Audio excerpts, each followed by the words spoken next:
हमारा मसला सबसे बड़ा शायद यही है कि हमें मसला समझ ही नहीं आता। अब अपनी लिमिटेशंस के साथ मैक्सिमम कितना अपने बच्चों को इन तमाम चीजों से फैसिलिटेट कर सकते हैं। एकेडमिक स्ट्रेस एंड एंग्जाइटी, माँ बाप एकदम से सख्त तरीन गुस्से का शिकार, और उसकी रीजन है ना, वो सोशलाइजेशन को क्या समझते हैं और होती क्या है, उसको आज मैं जरा खोल के आपको दिखाऊंगी। इन तमाम सिस्टम्स में, चाहे वो हुफाज का है, स्कूल्स का है या होम स्कूलिंग का, जो सबसे बड़ा डैमेज दिमाग के साथ आप कर सकते हैं वो है कॉग्निटिव लॉक। आपको ये समझना है कि स्पिरिचुअली भी बच्चे को आपने स्टेप बाय स्टेप लेके चलना है। छोटे 5-6 साल के बच्चों को तफहीमुल कुरान नहीं कराने लग जाना आपने। मैं सल्यूट पेश करती हूँ मेहनत को स्कूल गोइंग की, लेकिन अफसोस का मुकाम ये है कि वो किस चीज पे मेहनत कर रही है कि उसको हम इतना एम्पावर्ड कर दें कि जब वो दुनिया में निकले तो वो किसी का असर ना ले, उसके अपने सेट बिलीव्स हो। 90% होम स्कूल डिसीजंस की जो मदर्स होती है एमए पास होती हैं और उनको आज भी छोटा बच्चा पढ़ाना नहीं आता। जिसको देखो मैं होम स्कूलिंग करा रही हूँ, पर मैं एक्टिविटी क्या कराऊं। और इस एज में सबसे बड़ा एजेंट सोशलाइजेशन का होती ही फैमिली है। अगर आपकी बॉन्डिंग नहीं है तो ये आपका सबसे बुरा डिसीजन भी बन सकता है। आपका जिंदगी का मकसद ये होना चाहिए उस वक्त कि मेरा बच्चा विदाउट ट्यूशन पढ़ना सीखे, विदाउट मी पढ़ना सीखे। बच्चों के मामले में एक बिलीव कर ले, लेस इज मोर। बच्चे के खेल में, बच्चे की लड़ाई में, बच्चे के छोटे से लफ्ज लिखने में, छोटे से लफ्ज में फंसने में, किसी मुश्किल में टीचिंग मोमेंट ढूंढना सीखें। बिस्मिल्लाहिर्रहमानिर्रहीम। रब्बिश इश्रह ली सदरी व यस्सिर ली अमरी वहलुल उक़दतम मिन लिसानी व यफ़क़हू क़ौली। आज हमारे ट्रेनिंग सेशन जो कि लेवल 1 ट्रेनिंग है और उसके अंदर हमारा आज शुरुआत हो जाएगी हाउ पर। आपको पता है जैसे कि 2 मॉड्यूल्स हैं और पहला मॉड्यूल था व्हाई, ताकि सब इस चीज़ को अहमियत का अंदाज़ा करें और अपना एक ऑब्जेक्टिव बनाएं कि अगर हम सीखेंगे भी मेथड्स को तो वी गोना अप्लाई देम। और आज इंशाल्लाह ताला वो करना कैसे है सब जिसके ऊपर मैंने रोशनी डाली है उसके प्रिसाइज कॉम्प्रिहेंसिव तरीके से आपको वेज बताने लगी हूँ आज कि आप अपनी लिमिटेशंस के साथ मैक्सिमम कितना अपने बच्चों को इन तमाम चीजों से फैसिलिटेट कर सकते हैं। तो आज का हमारा सेशन का टाइटल होम स्कूलिंग है, लेकिन it is not just about home schooling, it is basically about holistic learning. Holistic learning का सबसे बेहतरीन जरिया होम स्कूलिंग है, इसमें कोई शक नहीं है। और उसकी वजह क्या है वो भी आज आप समझेंगे। और अगर आप ये नहीं किसी वजह से ऑन कर सकते और यहाँ आपको करना भी नहीं चाहिए कुछ सिनेरियोज में जो मैं आज आपको बताऊंगी इंशाल्लाह, तो फिर आप क्या करें? क्या आप गिव अप कर दें? नहीं, इट्स नॉट लाइक दैट। अल्लाह ताला ने कभी भी होपलेस होने का हमें नहीं कहा। तो मेरा ये मानना है कि अगर एक पेरेंट को अवेयरनेस हो, एक टीचर को या एक इंसान को अवेयरनेस हो, तो वो अपना बेस्ट ऑफ बेस्ट अपनी लिमिटेशंस के साथ भी दे सकता है। तो सबको तो मुकम्मल जहां नहीं मिलता, किसी को जमीन किसी को आसमान नहीं मिलता। इसी सोच के साथ आज अपनी अवेयरनेस इस बारे में लेते हैं कि जो बेस्ट ऑफ बेस्ट वेज हैं वो किस तरीके से हम अपनी लिमिटेशंस के साथ ऑन कर सकते हैं। सबसे पहले मैं इस बात पर जैसा कि आप सब जानते हैं कि आज हम जो भी अपने बच्चों के लिए एजुकेशन सिस्टम ऑन करना चाहते हैं उसके अंदर हमें 3 ही चॉइसेस नजर आती हैं, जिसमें सबसे पहली है स्कूलिंग, फिर होम स्कूलिंग या हिफ्ज करवाना। राइट नाउ जो आज का दौर है उसके अंदर ये 3 ही एजुकेशन सिस्टम्स हैं जो नजर में है कि माँ बाप इसको ऑन करते हैं अपने बच्चों की तालीम और तरबियत के लिए। तो इन्हीं के बारे में सबसे पहले बात होगी और उसके बाद फिर जो दूसरा पार्ट होगा उसके अंदर स्पेसिफिकली बेस्ट वे जिसको होम स्कूलिंग कहते हैं उसके बारे में बात होगी। पहले में बात होगी कि इन सब के साथ जुड़े हुए मसाइल क्या हैं, क्योंकि जाहिर सी बात है अगर आपने इनको ऑन किया तो इनके प्रॉस तो आपको पता होंगे, लेकिन इनके कॉन्स क्या हैं, इनके नुकसानात या इनसे जुड़े हुए मसाइल क्या हैं, मैं उन पर रोशनी डालूंगी। क्योंकि जब आप उन मसाइल को समझ जाते हैं तो फिर आप उनको हल करने की पोजीशन में भी होते हैं। सबसे पहला मसला कि ये जो भी चॉइस हम लेते हैं वो उसका ऑब्जेक्टिव एम्बिगस होता है, यानी हमें पता जो बताया जाता है कि भाई इसका ये आउटपुट होगा, लेकिन हमें ये ना अपडेटेड नॉलेज होती है कि क्या वो आउटपुट होगा भी कि नहीं, और अगर होगा तो वो यूज में कैसे आएगा। So this is the main thing I gonna explain here. जैसे अभी आप इस स्लाइड पर देखें, आपको 2 चीजें नजर आ रही हैं जिसमें स्कूल्स और हिव्स।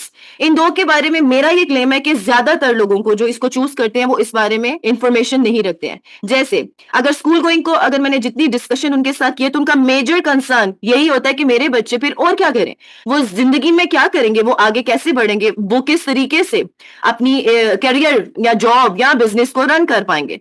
तो मेरा ये 100% दावा है कि 99% लोगों को यह पता ही नहीं है कि अपकमिंग ईयर्स में कौन सी जॉब्स हैं जो हाई डिमांड में होगी, कौन सी स्किल्स हैं जो हाई डिमांड में होगी। यानी आपने एक ऑब्जेक्टिव तो बना लिया कि भाई मेरे बच्चे को करियर के लिए ये स्कूलिंग चाहिए, लेकिन आपको ये नहीं पता कि क्या क्या चीजें हैं जो अनकरीब ऑब्सोलीट हो जाएंगी। और ये एक ला इल्मी की हद है कि हमने अपने बच्चे के लिए वो चूज किया जो हमने ऐसा सोच लिया कि ये उसको आइंदा जिंदगी में मदद करेगा, और हमने पेपर वर्क किया ही नहीं कि आइंदा सालों में किस चीज की डिमांड खत्म होने वाली है। ये स्पेसिफिकली स्कूल गोइंग या प्रोफेशनल्स के लिए है जो अपने बच्चों के लिए ये फील्ड को अपनाते हैं। और इसके अंदर जो क्राइटेरिया है उसको इंशाल्लाह ब्रेन नीड्स के अंदर मैं अगले सेशन में एक्सप्लेन ज्यादा करूंगी। अभी इसी पर बात शुरू कर दी तो वो बात बहुत दूर तक चली जाएगी कि ये स्किल्स बेसिकली जो आइंदा सालों में रिक्वायर्ड है वो कौन सी है, ताकि जो स्कूल गोइंग बच्चे भी हैं या जो भी सारे बच्चे एजुकेशन जिनके माँ बाप उनको फैसिलिटेट करना चाहते हैं वो बॉदर किसको करेंगे, हाफिज कुरान। अभी ये हदीस को मैंने यहाँ पोस्ट कर दिया है ताकि ऑथेंटिकेशन हो जाए। और ये अंडरलाइन वर्ड अमल करें। कुरान पाक के 5 हकूक में से एक हक है कि उस पर अमल किया जाए। और वही यहाँ पर जो माँ बाप चाहते हैं कि मेरा बच्चा हाफिज कुरान बने, तो फिर ये सारा सहरा उनके सर किस तरह जाएगा, ताज पहनाया जाएगा, ये सब बातें तो पता है, लेकिन ये वर्ड अनफॉर्चुनेटली ओवरलुक्ड है। अमल, अमल क्या आसान चीज है? अमल कौन करता है? अमल वही करता है जो उससे मोहब्बत करता है, जो उसकी अहमियत को समझता है और जो उसकी अहलियत रखता है। लेकिन मसला ये है कि हम सिर्फ और सिर्फ कुरान पाक को हिफ्ज करवा लेकर समझते हैं कि we are done and we gonna go get the rewards. It's not like that. ये अल्लाह ताला ने यहाँ कंडीशन लगाई है कि जो कुरान पढ़े और उस पर अमल करे तो उसके वालिदैन को क़यामत के दिन आप सारी हदीस को पढ़ सकते हैं। तो ये भी मेरा एक मेजर कंसर्न है कि ऑब्जेक्टिव आपको क्लियर ही नहीं है इस सेंस में कि उनको अचीव करके मुझे सच में क्या मिलना है। आप खुद सोचें, आपने हाफिज कुरान बना लिया और वो बाअमल ना बना सके क्योंकि आपने स्किल्स नहीं पैदा की, उसके अंदर एक्सेप्टेबिलिटी पैदा ही नहीं की, उसका ख्याल ही नहीं बच्चे का रखा उस तरीके से जैसे रखना चाहिए था, बल्कि शायद ओवर पैम्पर कर दिया, तो फिर क्या वो बाअमल बन पाएगा? वो जो सेंसिटिव एज थी उसके अंदर आपने किस चीज पे फोकस किया और करना किस पे चाहिए था? ये तमाम चीजें हम आगे समझेंगे इंशाल्लाह। और होम स्कूलिंग, इसका सबसे बड़ा मसला ये है कि मिक्स्ड ऑब्जेक्टिव है। कोई इसलिए उठाते हैं कि जी मेरे फाइनेंसेस कम हो जाएं, कोई इसलिए बच्चों को उठा लेते हैं कि मुझे अच्छी बेस्ट ऑफ बेस्ट लर्निंग देनी है, स्कूल स्लो है, कोई इसलिए उठा लेते हैं कि प्रेशर्स हैं, कोई इसलिए उठा लेते हैं कि मैंने मोमेंट बनाना है। सो मिक्स्ड चीजें हैं जो नॉर्मली विशेस हैं, क्योंकि उनके पास कोई रोड मैप है ही नहीं। वो समझते हैं बस बच्चे को घर में रख लेना है और बिल्कुल उसको पूरा सिक्योर कर देंगे तो वी आर डन, या फिर बस सोच लेंगे तो हो जाएगा। ऐसा कुछ भी नहीं है। तो this is the basic concern, basic problem with home schooling decision makers. एक क्लेम या समझ लें एक याद रखने की बात यह है कि जैसे ही आपको समझ आती है कि मसला क्या है वो आधा हल हो जाता है। हमारा मसला सबसे बड़ा शायद यही है कि हमें मसला समझ ही नहीं आता और हम सिर्फ और सिर्फ आउटपुट्स को देख के परेशान हो जाते हैं। तो ये इन तीनों सिस्टम से जुड़े हुए बेसिक मसाइल क्या है, आपको पेरेंट्स या टीचर्स होने के नाते उनकी खबर और शऊर होना चाहिए, क्योंकि जब आप इन मसाइल को जिनको बच्चा फेस करता है अगर जहन में रखेंगे तो आप इनको सॉल्व भी कर पाएंगे। सो आइडेंटिफाई द प्रॉब्लम्स। स्कूलर्स, जो स्कूल गोइंग बच्चे होते हैं, उनके सबसे बड़े मसाइल में से ये कुछ मेन मसाइल हैं जो मैंने आपके सामने रखे हैं। सोशल कंपैरिजन के अंदर उन्हें पीयर प्रेशर दिया जाता है और सबसे ज्यादा तकलीफ दे बात यह है कि उस एज में पीयर प्रेशर को वो देख भी लेते हैं जिसमें नेचुरली उनको प्रेशर होना ही नहीं चाहिए। वो उनकी खेलने की, कूदने की, एक्सप्लोर करने की उम्र होती है जिसमें कंपैरिजन कर करके उनके अंदर वो चीज पैदा कर दी जाती है जो शायद आनी तो थी, लेकिन जब उनके पास टूल्स होने थे, जैसे 8-9 इयर्स में पीयर प्रेशर का कॉन्सेप्ट नॉर्मली आता है, जो एक बच्चे के अंदर वो शऊर आता है कि वो पीयर प्रेशर फील करता है, लेकिन अनफॉर्चुनेटली इनऑर्गेनिक वेज की वजह से उस बच्चे के अंदर ये तमाम चीजें बहुत अर्ली एज में शुरू हो जाती हैं और कई घरों में भी। एकेडमिक स्ट्रेस एंड एंग्जाइटी, 100% जब आप लोगों को एक रिजिड स्केड्यूल मिलता है, एकेडमिक्स को पूरा करना है, अभी करना है, पहले इसी को करना है एंड ऑल दिस, तो उन बच्चों के अंदर एक स्ट्रेस और एंग्जाइटी पैदा हो जाती है जो पेरेंट्स और टीचर्स दोनों की तरफ से आती है। तीसरी सबसे ज्यादा मुश्किल चीज जो वो बच्चा फेस करता है कि उसको इमोशनल रेजिलियंस उसके अंदर आनी जरूरी है और समहाउ और अदर वो सीखने की कोशिश भी कर रहा है, लेकिन कंपेटिटिव एनवायरनमेंट में, जैसे मैं आपको मिसाल देती हूँ कि अगर हमने एम्पैथी सिखानी है तो फिर वो कंपटीशन खेल के वो बच्चा दूसरे को कैसे महसूस करे। अच्छा, अगर कोई ऐसी चीज सिखानी है कि भाई गुस्सा कंट्रोल करना है, ये भी इमोशनल रेजिलियंस है ना, लेकिन टीचर भी गुस्से वाला है, माँ बाप भी गुस्से वाले हैं ड्यू टू सर्टेन रीजंस, तो फिर वो कैसे सीखे? So there is no modelling, कोई मॉडलिंग ऐसी हो नहीं रही, लेकिन उसमें वो चीजें डालने की कोशिश की जा रही है, आखिरकार उसका इन चीजों से ईमान ही उठ जाता है। स्टॉप लर्निंग, बच्चा लर्निंग स्टॉप कर देता है क्योंकि उसको पता है मुझे 10/10 लेने हैं, दैट्स इट। उसको प्रोसीजर में कोई मजा नहीं आता, उसको प्रोसीजर में कोई दिलचस्पी नहीं रहती, उसकी दिलचस्पी लर्निंग में खत्म हो जाती है, जो कि उसकी फितरा थी, ये मर जाती है। उसको पढ़ने का शौक खत्म हो जाता है। जब पढ़ाया जाता है तो बच्चे के अंदर पढ़ने का शौक खत्म हो जाता है। अदरवाइज आप नहीं पढ़ाएंगे तो वो उसकी एक नेचुरल नीड है कि वो पढ़ेगा। लर्न हेल्पलेसनेस, ये बहुत ही बड़ा कॉन्सेप्ट है जो आपको समझना, सर्च भी कीजिएगा। जब एक बच्चे को बचपन से इस चीज का एहसास दिलाया जाता है कि without teacher, without mama you can not read, you can not speak, तुम कुछ नहीं कर सकते इस किताब के सिवा, इस ही तरह से करोगे तो ही तुम ठीक हो, तो ही तुम्हें नंबर व्हाटएवर, उसको बाउंड किया जाता है कुछ पैटर्न्स में, जिसकी वजह से उसके अंदर हेल्पलेसनेस की आदत पैदा हो जाती है। आप देखते हैं यूनिवर्सिटीज गोइंग भी ट्यूशन ले रहे हैं। What a pathetic situation is that? आप मैट्रिक में, मैं तो बोलती हूँ कि कभी किसी दौर में ही ट्यूशन का कॉन्सेप्ट होना ही नहीं चाहिए, लेकिन इतने बड़े बड़े जो आप देखते हैं कि स्कूल गोइंग क्या यूनिवर्सिटी गोइंग भी अकेडमीज पर रिलाय करते हैं, क्योंकि वो बिलीव कर चुके होते हैं कि किसी के बगैर तो हम पढ़ ही नहीं सकते। तो these are the major problems with school. हुफाज, लो कॉन्फिडेंस, इसकी इतनी रीजन हैं कि उस पर बात करूं तो फिर एक सेशन ही रिक्वायर्ड होगा कि उनका कॉन्फिडेंस लो क्यों होता है। सबसे बड़ी वजह ये है कि उनको समझ ही नहीं होती वो कितना बड़ा काम कर रहे हैं और कैसे हो, उस समझ का तो खाना उनका अभी तक बना ही नहीं। जिस उम्र से उन्हें हिफ्ज में डाला जाता है वो उम्र ही क्वेश्चनेबल है। तो वो कॉन्फिडेंस डेवलपमेंट की एक एज थी जिसमें अभी कच्ची कली को उस सिनेरियो में डाल दिया गया है जिससे वो खुद भी बोर होता है। वो जो खुद बोर होगा, खुद उससे नफरत करेगा समहाउ और अदर। कुछ बच्चे अंदर ही अंदर नफरत करते हैं लेकिन जबान नहीं दे पाते क्योंकि वो जबान देना सिखाई नहीं गई होती। और अल्लाह ताला का कॉन्सेप्ट ऐसा दिया जाता है कि you are not suppose to say anything. तो लो कॉन्फिडेंस क्योंकि वो काम कर रहे हैं जिसको वो खुद ही पसंद नहीं करते, तो नॉर्मली वो एक लोएस्ट सेल्फ एस्टीम और सेल्फ कॉन्फिडेंस के साथ ग्रो करते हैं। एग्रेशन, मैंने जितने आज तक हुफाज के पेरेंट्स से बात किया उनका सबसे बड़ा मसला गुस्सा होता है, और उस पर अगर आप न्यूरोलॉजिकली रिसर्च करें उनकी हेल्थ इश्यूज क्यों हो जाते हैं, वो ऐसे क्यों हो जाते हैं, तो आप दंग रह जाएंगे। क्योंकि उनकी सप्रेशन जो उनको मिलती है इमोशंस की, उनका जो डिजायर्स, जो नीड्स पूरी नहीं होती है, उसकी वजह से उनको एग्रेसिव वो हो जाते हैं। इट्स नॉट लाइक दैट कि अब ये चेंज हो रहा है या पता नहीं मेरी तरबियत में कोई कमी है, it's the natural outcome.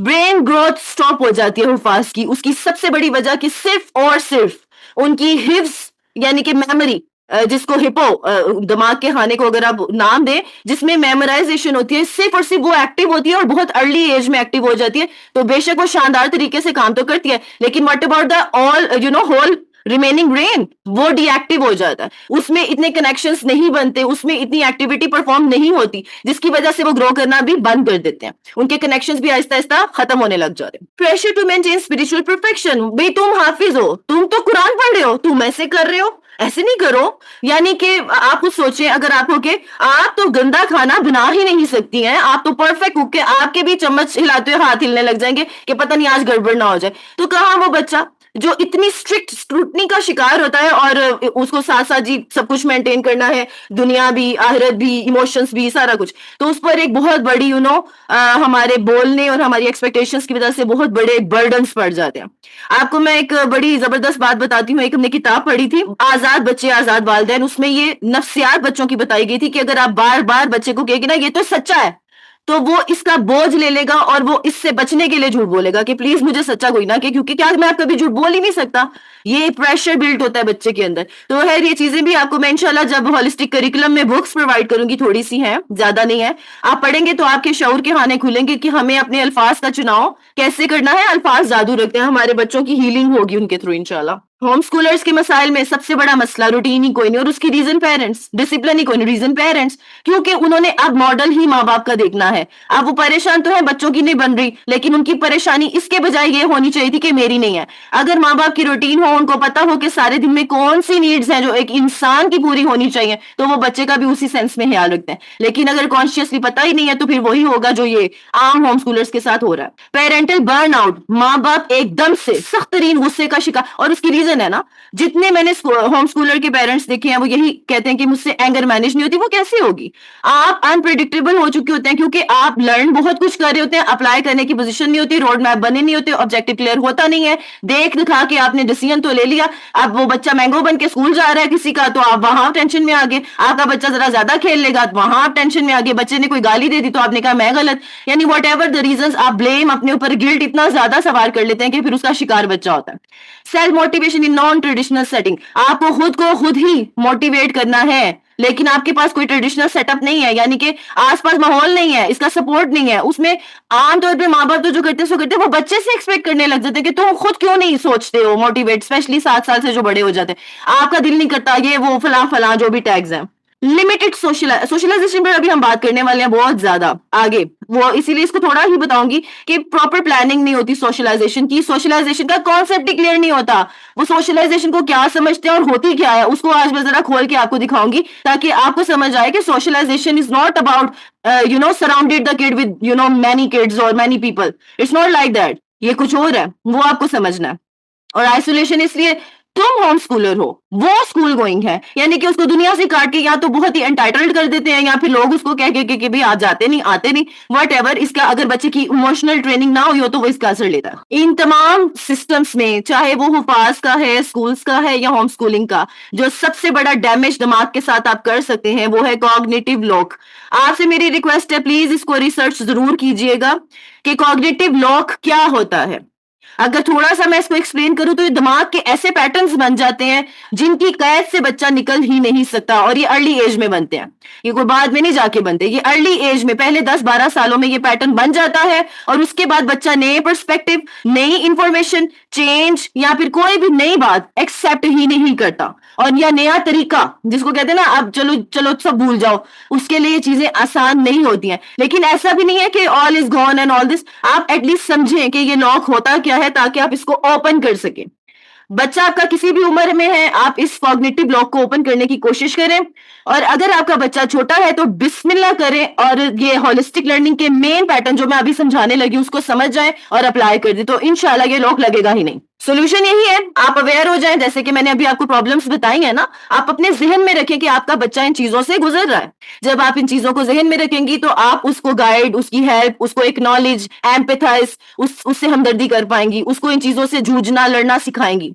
Supportive environment, यानी कि आप जिन चीजों को समझने लग गई हैं कि भाई ये मेरे बच्चे की हेल्थ के लिए, ब्रेन के लिए अच्छा है, तो उसका माहौल भी बनाए बच्चे के लिए। जब भी आपको जितना भी टाइम मिलता है आप उसको कम से कम अपने सराउंडिंग में वो माहौल बनाए कि वो डैमेज कम से कम हो, और आपको वो तमाम तरीके सीखने हैं जो बच्चे की ग्रोथ माइंडसेट को प्रमोट करेंगे, क्योंकि कॉग्निटिव लॉक सबसे पहले ग्रोथ माइंडसेट को खत्म करता है, ठीक है, वो लिमिटेड माइंडसेट बना देता है। तो ग्रोथ माइंडसेट किस तरह से बच्चे का बनाया जाता है, इस पर आप अपना गहरी नजर रखेंगी, ठीक है। और ये तमाम चीजें जैसे मैंने आपको शुरू में बताया था, holistic development of a child उसी के थ्रू हो सकती हैं। इवन अगर डैमेज हो भी चुका है तब भी अगर आप इन चीजों पर ध्यान देने लग जाएं तो आपके बच्चे उस तमाम चीजों को खुद भी ऑन करेंगे, लेकिन स्लोली स्लोली शुरू से करेंगे तो फास्ट, और अगर आप बाद में चार्ज लेते हैं कुछ सालों बाद तो जाहिर सी बात है फिर आपकी हिकमत, उस बच्चे की एक्सेप्टेबिलिटी, आपका बॉन्डिंग रिलेशन, आपका बात करने का तरीका, उस बच्चे का सुनने का तरीका, वो सब इंक्लाइन करके इंशाल्लाह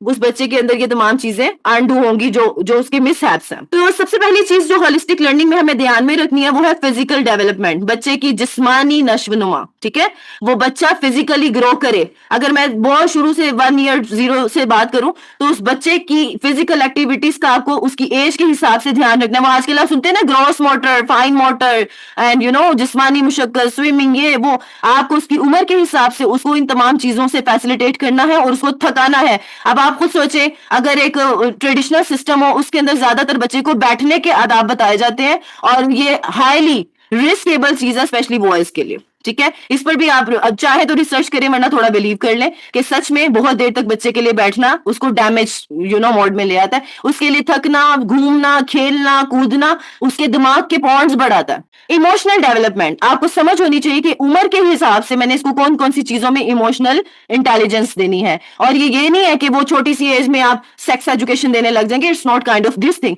आपको इतनी सेंस होनी चाहिए, और अब तो पक्की पकाई लिस्टें पिंटरेस्ट पे मिल जाती हैं, यूट्यूब पे आपको कितनी ट्यूटोरियल्स मिल जाते हैं कि भाई इतनी एज है तो ये वाली इमोशंस पे काम करें, इमोशंस को जबान देना सिखाएं, उसकी लिंग्विस्टिक पे काम करें। तो आपके जहन में होना चाहिए कि मेरे बच्चे की ये उम्र है, ये गुजर गई है, ये चीज अभी तक उसमें मैंने पैदा नहीं की, तो मैं इस पे काम करूं। सोशल डेवलपमेंट, सोसाइटी में उसको किस तरीके से मूव करना है ये घर बताता है। घर में जो बिहेवियर आप बच्चे को सिखा देंगे वो वही बाहर अपनाएगा। आपको सोशलाइजेशन पर अभी मैं सारी डिटेल दूंगी, उसके अंदर आप ये ज्यादा समझ पाएंगे, वरना वही कंफ्यूजन कि नहीं होम स्कूलर तो घर रहते हैं तो वो क्या सीखे, भाई घर से ही तो सीखना है। शुक्र करें कि बाहर से नहीं सीख रहे, लेकिन उस पर मैं अभी आगे चल के बात करती हूँ। इंटेलेक्चुअल डेवलपमेंट यानी लर्निंग एटीट्यूड, उसकी ब्रेन नीड्स पूरी हो, वो पढ़ने का शौकीन हो जाए, उसको किताब से मोहब्बत हो जाए, उसका ब्रेन बूस्ट हो, इसके बारे में भी आपको कुछ ख्याल रखना है। उसकी उम्र के हिसाब से उसको पजल्स, उसको इस तरह की एक्टिविटीज देनी चाहिए जो उसको चैलेंज दें, फिर वो उसमें से निकले और उसकी इंटेलेक्ट आईक्यू पे काम हो। वो भी अभी आगे हम इंशाल्लाह ताला आपको मैं बता दूं किस तरीके से चेकलिस्ट बनती है। नेक्स्ट सेशन को मिस नहीं करना, उसमें ये जितनी मैं बातें बता रही हूँ इनकी मैं आपको एज के हिसाब से ब्रेन नीड्स बताऊंगी इंशाल्लाह। और स्पिरिचुअल डेवलपमेंट ये बहुत ही इंपॉर्टेंट है। अच्छा, बड़ी अफसोस की बात यह है कि कई लोगों का इरादा सिर्फ और सिर्फ स्पिरिचुअल ही होता है और वो भी इतने बोंगे तरीके से कि सबसे पहले बच्चा स्पिरिचुअल से ही हट जाता है। आपको ये समझना है कि स्पिरिचुअली भी बच्चे को आपने स्टेप बाय स्टेप लेके चलना है। छोटे 5-6 साल के बच्चों को तफहीमुल कुरान नहीं कराने लग जाना आपने। आपको समझना है कि सबसे पहले आपने बच्चे को किस चीज का इंट्रोडक्शन देना है। ये कच्ची उम्र में उसको किस चीज से आपने एक्सपोजर देना है। सब चीजें दिखाए लेकिन आपने बॉर्डर किसको करना है, इसकी सेंस ले। और जो मैं इंशाल्लाह फिर वही बात की नेक्स्ट सेशन में इसको ओपन अप करूंगी कि स्पिरिचुअल डेवलपमेंट में आप एज वाइज अपने बच्चे को, या एज अगर 12 साल भी होगी तो स्टेप बाय स्टेप कैसे लेके चलेंगे इंशाल्लाह। 5 ही चीजें हैं डियर मेंबर्स, अगर आप इन 5 चीजों की चेकलिस्ट बना ली और अपने बच्चे के 5 टिक्स रोज पूरे कर लिए तो कोई बड़ा डैमेज नहीं होने वाला, कोई बड़ा डैमेज नहीं होने वाला इंशाल्लाह। थोड़ा सा आसान लफ्जों में अगर इन सबको मैं आपको बताऊं तो कॉग्निटिव जो आपको समझना है कि बच्चे में प्रॉब्लम सॉल्विंग पैदा करनी है, तो वो कैसे पैदा होती है अगर आप पॉजिटिव पेरेंटिंग करें। पॉजिटिव पेरेंटिंग क्या होती है, जिसमें एक पेरेंट वो मॉडलिंग करता है जो ऑटोमेटिकली बच्चे को सोशल होना भी सिखा देती है, बच्चे को स्पिरिचुअल में भी गाइड करती है, बच्चे को हेल्थ में भी गाइड, एवरीथिंग, वो तमाम चीजें आपको पॉजिटिव पेरेंटिंग से मिलती हैं। अभी अगेन आई एम सेइंग ये जो लास्ट सेशन है जिसमें करिकुलम देना है, कुछ बुक्स माओ के बापों के पढ़ने वाली हैं, टीचर्स की पढ़ने वाली है, 4-5 होंगी, इससे ज्यादा नहीं होनी। उसको पढ़ के आपको ये समझ आ जाएगी पॉजिटिव पेरेंटिंग कैसे करते हैं। अगर मैं इसको समझाने लग जाऊं 15 सेशन और होंगे। अभी हमने इस पे 25-25 सेशन किए हुए हैं, लेकिन मैं आपको ओवरवेलम नहीं करना चाहती। मैं आपको बुक्स दूंगी और जिसको इंटरेस्ट होगा उसको हम इंशाल्लाह ताला वो तमाम सेशंस भी दे देंगे। सोशल का टारगेट, फाइनल टारगेट ये होना चाहिए कि मेरे बच्चे को इंटरेक्शन करना है।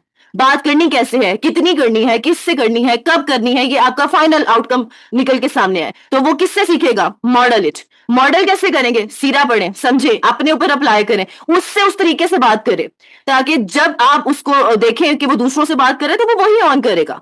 आपका अक्स होते हैं आपके बच्चे। फिजिकल में आप उनके गाइड बने, उनको सपोर्ट करें, जैसे कि हजूर अकरम सल्लल्लाहु अलैहि वसल्लम का इरशाद है कि आप वही हैं जो आप खाते हैं, इस पे बिलीव करें। अपने बच्चे की इस मामले में हेल्प करें। अपने घर के कुछ रूल्स बनाने होंगे आपको, उसकी फिजिकल नीड्स जिसमें उसकी एक्सरसाइज आ जाती है जैसे मैंने पहले एक्सप्लेन किया एज के हिसाब से, और उसकी ईटिंग हैबिट्स। मेंटल में उसको तमाम चीजें, जैसे कई लोगों का होता है भाई देखे ना, मैं तो कुछ नहीं कहती, नानों ने थप्पड़ मार दिया था, अब्बा ने ये कर दिया था, फलां बच्चा है उन्होंने इसको बुली किया। ये सेटबैक्स वो बच्चा देखे और उनमें से निकलना सीखे, उसमें वो आप गाइड करेंगी, आप उसको ऑब्जर्व करेंगी, आप उसको गाइड करेंगी और तमाम चीजों की सेंस लेंगी। ये जो बुक्स मैंने आपको देनी है उनमें इन तमाम चीजों की आपको इंशाल्लाह ताला लर्निंग हो जाएगी। सिर्फ कुछ बुक्स है, पढ़ना तो जरूरी है, वरना फिर सुनते रहेंगे सुनते ही रहेंगे। आपको पढ़ना बहुत जरूरी है। स्पिरिचुअल में आपका अल्टीमेट गोल ये हो कि बच्चा दुनिया ही में रिवॉर्ड का एक मुतमन्नी ना रहे, उसको आप सेंस देंगी आखिरत की। लेकिन ये बहुत स्टेजेस के बाद आता है और ये तभी होगा जब आप में भी ये एटीट्यूड होगा कि आप भी फटाफट घबराने वालों में से ना हो, फटाफट रिएक्ट करने वालों में से ना हो। आप बच्चे से डिस्कशन करें, अच्छा ये हुआ, ओके, फिर ये यूं नहीं यूं होना चाहिए था, अच्छा इसका बाद में मुझे क्या, अगर मैं इसको इग्नोर करूं तो क्या अल्लाह ताला से क्या मुझे रिवॉर्ड मिलेगा, ये मैं क्यों कर रही हूँ, क्योंकि अल्लाह ताला को पसंद है। यानी इस तरह की डिस्कशन होनी चाहिए जो बच्चे का जिंदगी का मकसद सेट करे, उसको समझ हो कि मुझे ग्रेटर गुड पे ध्यान देना है, ज्यादा आए बाएं शय और आसपास की बातों को बहुत ज्यादा सवार नहीं करना। My only focus should be अल्लाह ताला, अल्लाह कॉन्शियस बनाना है, पीपल कॉन्शियस नहीं। और ये आपके थ्रू होगा ना, आप भी ना हो। तो ये मैंने एक समराइज कर दिया होलिस्टिक लर्निंग के 5 डायमेंशंस को, जिसमें करिकुलम में जब बुक दूंगी वो आपको इंशाल्लाह इन सब में प्रो करेगी इंशाल्लाह। अब ये हमारा दूसरा पार्ट शुरू होगा इंशाल्लाह ताला, जिसमें मैंने दूसरे सिस्टम्स और होम स्कूलिंग को थोड़ा सा कंपेयर करूंगी ताकि आप ये अंडरस्टैंडिंग लें कि सबसे बेस्ट होम स्कूलिंग क्यों है, और थोड़ी सी ये अंडरस्टैंडिंग लें कि दूसरे जो सिस्टम्स हैं उनमें ये प्रॉब्लम्स हैं और मुझे इनमें कुछ कंट्रोल मैं कर सकती हूँ, तो मैं कैसे करूंगी? फिर होम स्कूलिंग में क्या क्या चैलेंजेस है, इसकी प्रेपरेशन, उसके मेथड्स, ये सब चीजें जब मैं बताऊंगी तो ऐसा नहीं है कि होम स्कूलर्स ही को गाइड करेंगी। इंशाल्लाह ताला जो होम स्कूलर नहीं भी हैं, हुफाज हैं स्पेशली, और वो स्कूल गोइंग है, उनके फ्री टाइम्स भी तो होते हैं ना, हफ्ते में 2 दिन, तो आप उनमें से टेक अवेज ले लें। यार ये मैं कराऊंगी तो मेरी बॉन्डिंग हो जाएगी, मैं ये कराऊंगी तो कुछ होलिस्टिक लर्निंग होगी। तो ये आपने इस नजर से लेना है। और मैं यहां पर आपको एक बात बहुत क्लियरली बता दूं, आप यकीन करें, होम स्कूलर्स मशहूर है कि wow you are home schooling, सच में इससे इजी कुछ भी नहीं है। मैं सल्यूट पेश करती हूँ मेहनत को, स्कूल गोइंग की। कितनी मेहनत वो लोग करते हैं, यकीन माने मैं तो हैरान रह जाती हूँ। उठो उठो बेटा, जल्दी से ये करो, वो करो, वो करो। लेकिन अफसोस का मुकाम ये है कि वो किस चीज पे मेहनत कर रही हैं, उन्हें पता ही नहीं है कि ये आउटपुट उनको क्या मिलेगा। वो चीज दुख देती है, और उनकी मेहनत को देखकर ऐसे आफरीन करती हूँ मैं। और जहां तक होम स्कूलर्स की बात है, उनकी फिजिकल मेहनत कम है, मेंटल बहुत ज्यादा है। और उसकी रीजन है अवेयर ही नहीं है, पता ही नहीं है, रोड मैप ही नहीं है। अगर आप इंशाल्लाह ताला इन चीजों को समझ लेंगे तो आपके मेंटल स्ट्रेस कम हो जाएंगे। और अगर मेरी दुआ है कि बाकी सिस्टम्स में भेजने वाले अगर ये समझ जाएं कि इससे मिलना क्या है, तो मैं इसको ज्यादा फ्रूटफुल कैसे बना सकती हूँ, तो इंशाल्लाह उनको भी इसके अच्छे आउटपुट्स मिलेंगे। सबसे पहले मदारिस और स्कूल, इन पर बात करते हैं कि इनकी बेसिकली प्रॉब्लम क्या है। कुछ लोग समझते हैं ना कि भाई क्या मसला है, हम भी तो यहाँ से ही पढ़े हैं ना, तो मदरसे तो क्या मसला है, ये तो ज्यादा स्पिरिचुअल करेंगे हमें, और ये तब सब चीजें होम स्कूलिंग में क्या रखा है। इवन कुछ होम स्कूलर्स डाउट में आ जाते हैं कि भाई स्कूल क्यों नहीं।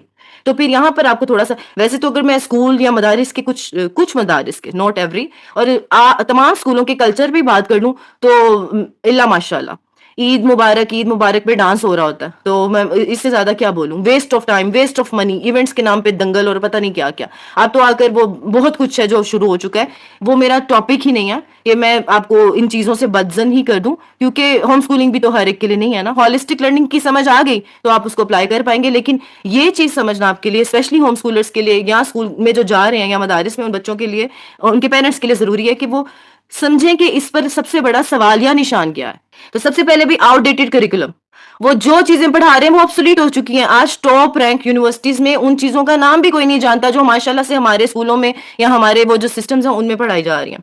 तरीके वही पुराने घिसे पिटे, वो एग्जाम सिस्टम वही पुराने घिसे पिटे, यानी वो कोई भी चीज बदलने को तैयार नहीं है। आपके सामने आईटी की मिसाल है, अभी तक कीबोर्ड और माउस से ही नहीं निकले, और दुनिया कहाँ से कहाँ जा चुकी है। सो करिकुला इनका बेहद आउटडेटेड है, और तरीके भी वही गंदे घिसे पिटे पुराने। स्टूडेंट बिहेवियर इशू आ जाते हैं, बुलिंग है जिसमें जिसमें बहुत सारी वायोलेंस है, इस तरह की चीजें हैं।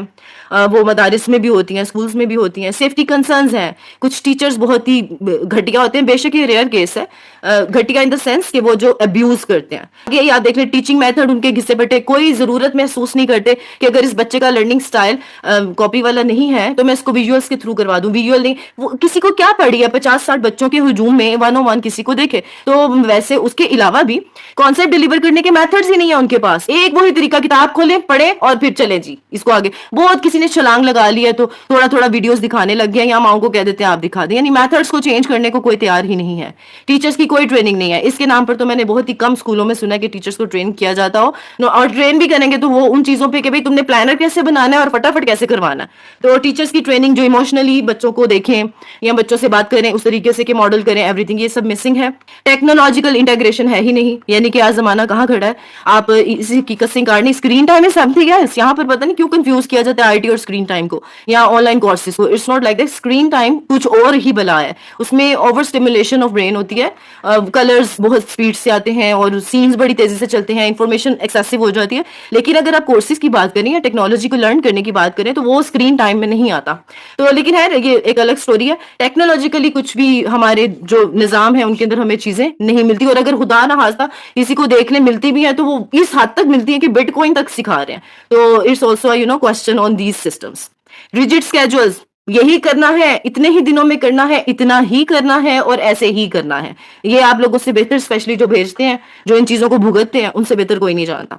ये स्कूल गोइंग और मदारिस इन चीजों को जानते हैं। होम स्कूलर्स के लिए ये सेंस ऑफ अवेयरनेस है कि ये मसाइल हैं जिस वजह से लोगों ने होम स्कूलिंग को अप्रोच किया। कुछ लोगों ने इनका जायका भी नहीं चखा ना, तो इसीलिए वो इस पर बिलीव नहीं कर रहे होते। तो प्लीज बिलीव कर लें, आप स्कूल गोइंग से ही ये डिस्कशन करके पूछ लें कि क्या ऐसा है, बल्कि आप खुद भी तो सिस्टम से ही पढ़ के आए हैं, तो आपको तो वेरिफिकेशन अपनी जात से मिल जाएगी। Disconnection from the learning process, वो लर्निंग प्रोसेस में बच्चा एंगेज होता ही नहीं है, क्योंकि उसको सिर्फ और सिर्फ रोट मेमोराइजेशन करनी है और इतने नंबर लेने हैं और बस खलास, बुक का काम खत्म। यानी और इतनी ही बुक्स पढ़नी है और तो पढ़नी नहीं है, और बुक्स का कोई लिंक ही नहीं है, बच्चे की बुक से मोहब्बत ही खत्म हो जाती है।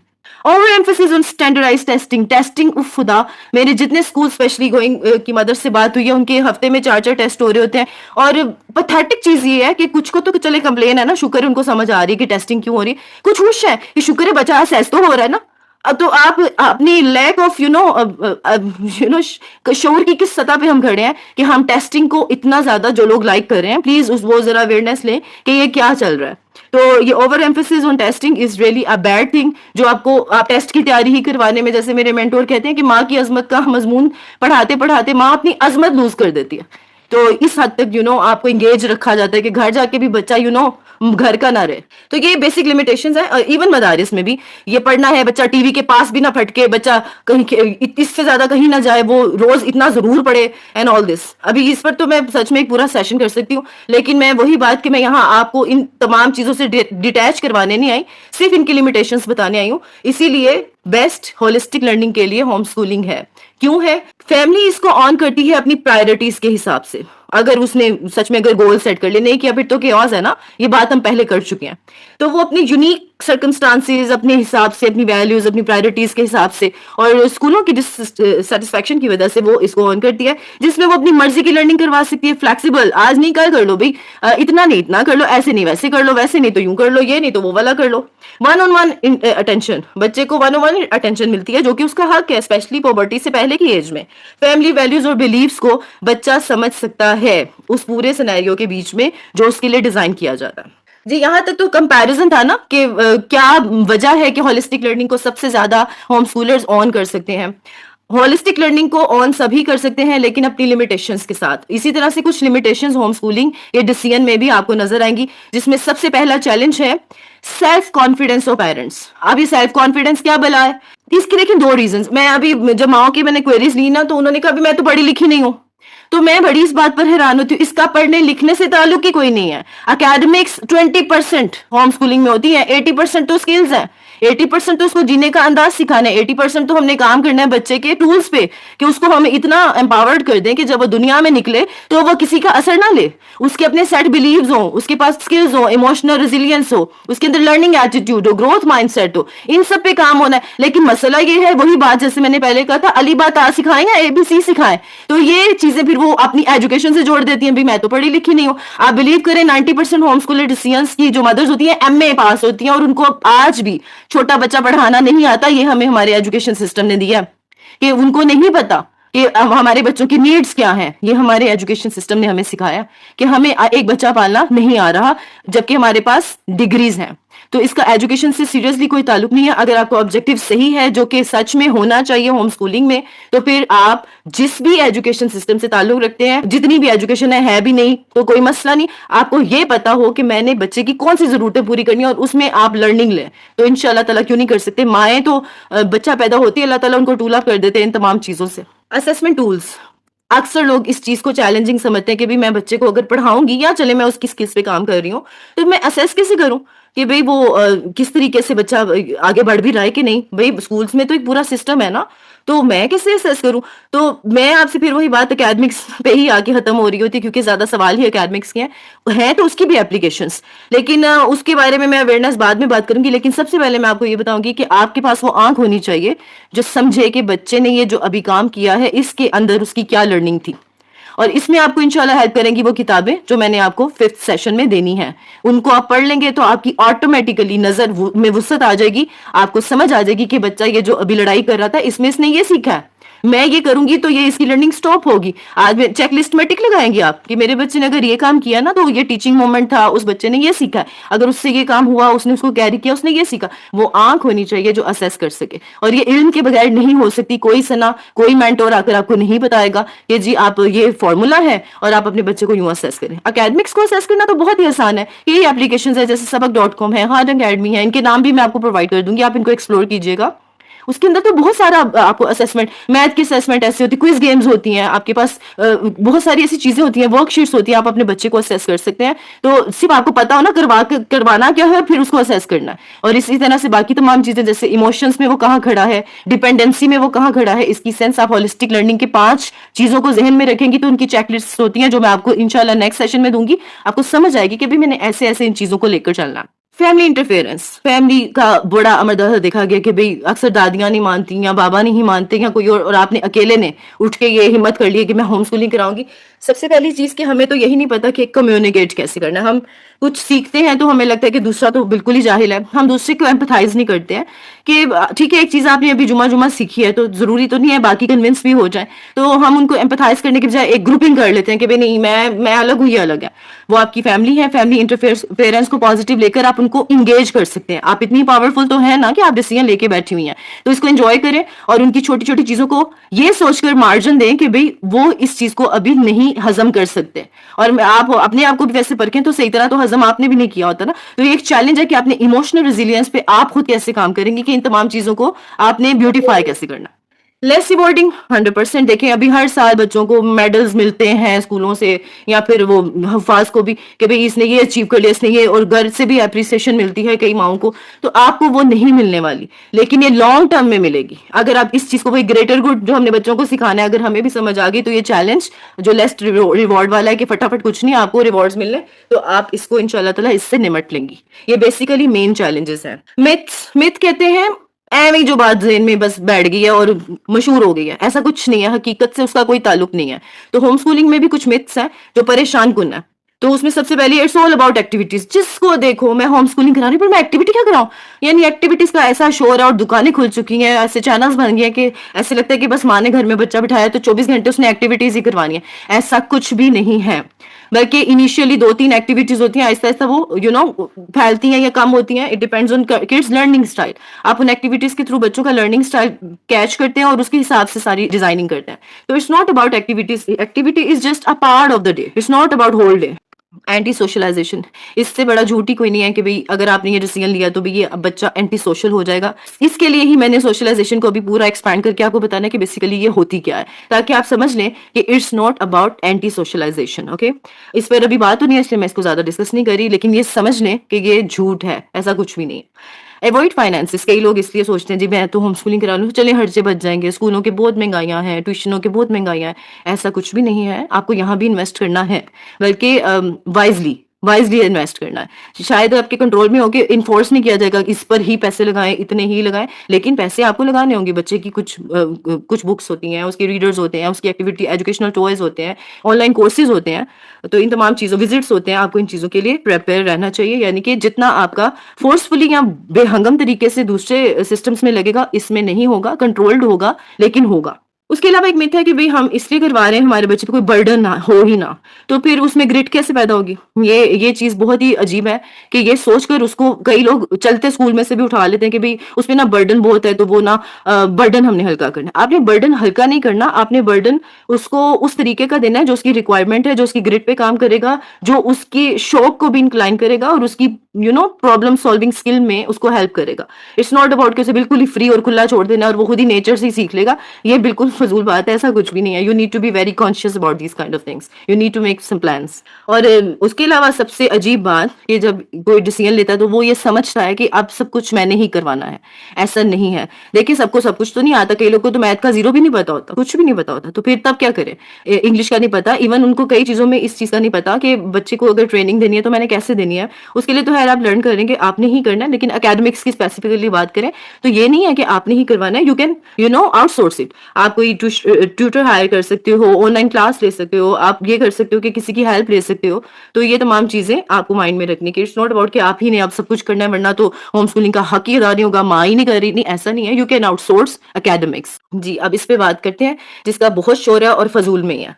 तो काश मैं इसको इंटरेक्टिव बना सकती, लेकिन टाइम कंस्ट्रेंट की वजह से मैं इसको इंटरेक्टिव नहीं बना पाऊंगी। जो मेरे पास जितनी एक समरी है, माँओं से ही बात करने के बाद उनको ऐसा लगता है कि बच्चा कटके रह जाता है, वो दुनिया में चलेगा कैसे? बापों के कंसर्न होते हैं कि डाँबर रह जाएगा, यानी कि वो उसको कोई भी पागल बना के चला जाएगा, पता नहीं बाहर जाएगा, तो उसके लिए हवन्नक हो जाएगा, दुनिया वालों से बात नहीं, दोस्तियाँ नहीं कर सकेगा।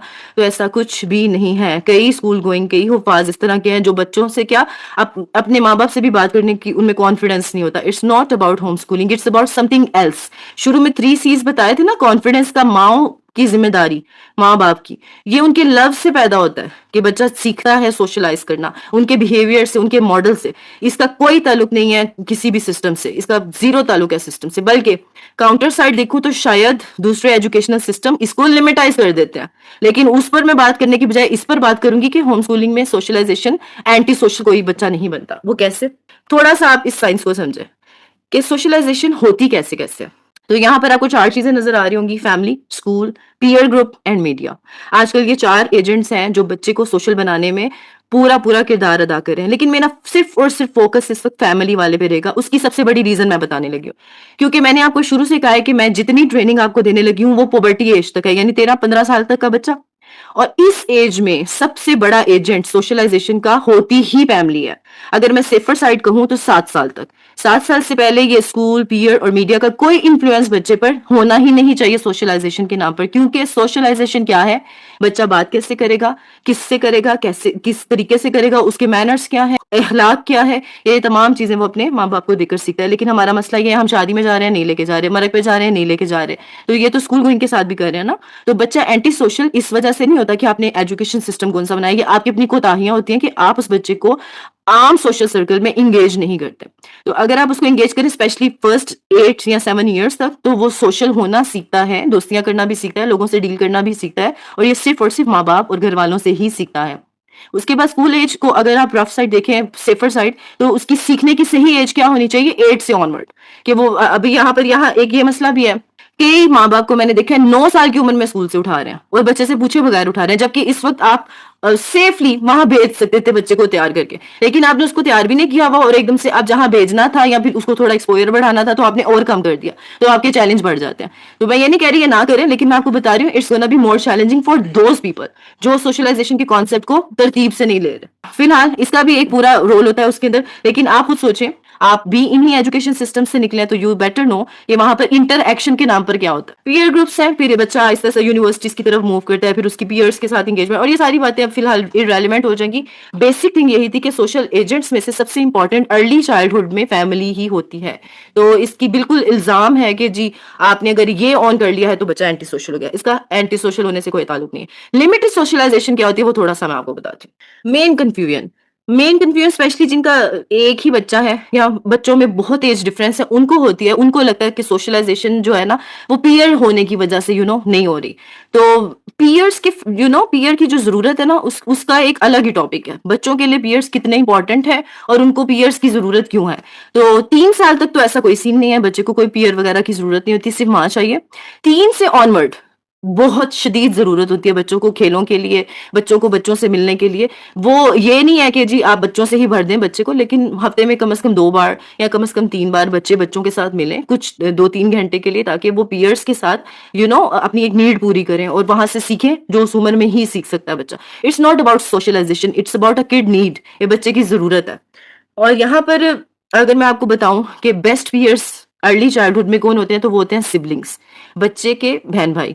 लेकिन अब यहाँ पर 2 सिनेरियोज आते हैं। अगर माँ बाप को हैंडल करना नहीं आता या उनके अंदर वो विजडम नहीं है कि वो सिबलिंग्स को कैसे हैंडल करेंगे, तो ये सबसे बिटर भी हो सकता है, वो अपने बहन भाइयों के दुश्मन भी बन सकते हैं। तो सिबलिंग्स से बेस्ट पीयर्स कोई भी नहीं है 7-8 साल की उम्र तक। उसके बाद जाहिर सी बात है बच्चे को और बच्चे भी यानी बाहर की दुनिया से भी चाहिए। लेकिन अगर आप अर्ली एज में यानी अर्ली चाइल्डहुड में जो कि 8 साल से पहले है स्कूल के पीयर्स देते हैं, तो वो सबसे बुरा तरीका है पीयर्स देने का। और वो क्यों है? क्योंकि वहां पर होता ही कंपैरिजन और कंपटीशन है, और बच्चा सिर्फ और सिर्फ एक प्रेशर का शिकार होता है। और क्योंकि पीयर्स का मकसद होता है कि खेलें और सीखें, तो वहां पर कितना वो खेल और सीख सकते हैं यू बेटर नो। जी, अब बात करते हैं कि अगर आप इस डिसीजन को लेते हैं तो आपको तैयारी कैसे करनी है। सबसे पहली और फॉरमोस्ट चीज कि आपकी आपके बच्चे के साथ बॉन्डिंग हो। अगर आपकी बॉन्डिंग नहीं है तो ये आपका सबसे बुरा डिसीजन भी बन सकता है, क्योंकि आपकी बॉन्डिंग नहीं है और आप उस बच्चे के साथ कुछ इंगेजमेंट करके कोई काम करवाने की कोशिश करने लगे, आप उसका चार्ज लेने लगे।